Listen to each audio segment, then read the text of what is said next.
The federal government on Friday, 18th July 2025, yarn Federal High Court for Abuja say the threat wey Nnamdi Kanu, the Biafra Nation agitator, give to divide Naija and form Republic of Biafra no be just ordinary mouth talk, but na serious and deliberate one. Government talk say the detained leader of the banned indigenous people of Biafra, wey dem dey call IPOB, do broadcast for Biafra radio station where he openly declare say he wan divide Naija. As dem dey respond to the no-case application wey Kanu file on Friday, the government lawyer Chief Adegboyega Awomolo SAN tok say Kanu broadcast cause serious fear for Naija pipo body.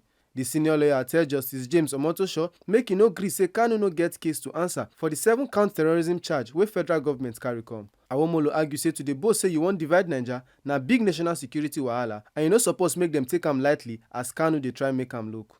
The lawyer come tell court say for the same broadcast, Kanu order im followers make dem attack and kill police officers and their families, and say over 170 security people die not long after that broadcast. Awomolo yarn say the accused person do broadcast, he proudly call himself IPOB leader, and even though he sabi say IPOB don dey banned, he talk say e go shake the whole world. Awomolo come beg the judge make e throway the no-case argument wey Kanu raise and order am to enter defense for the matter. But Kanu lawyer Chief Kanu Agabi SAN talk say the prosecution no hold ground at all and ask the court to free Kanu. Agabi SAN say throughout the court case, no witness come court come talk say na Kanu ginger am to do the violence. He still talk say the 5 witnesses wey DSS bring come talk say their work na just to collect statement from Kanu, nothing more dey. Agabi talk say nobody even investigate Kanu statement and no report dey to show say dem do any terrorism investigation against am. He still remind the court say the charges against Kanu don change like 8 times, but still nobody don come court say na Kanu make am do any violence.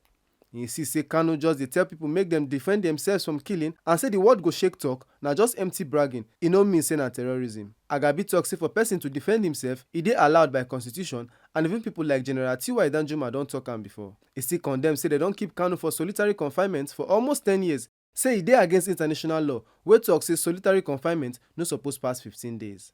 Finally, Agabi SAN talk say government no prove say Kanu do anything wey show terrorism and beg the judge make e no force am to enter any defense since no strong evidence dey. Justice Omotosho come reserve ruling on top the matter until October 10, 2025. Make una no forget say as we see am, na so we dey talk am. We no dey take blame. Ohifemi Onosimo, TMC News.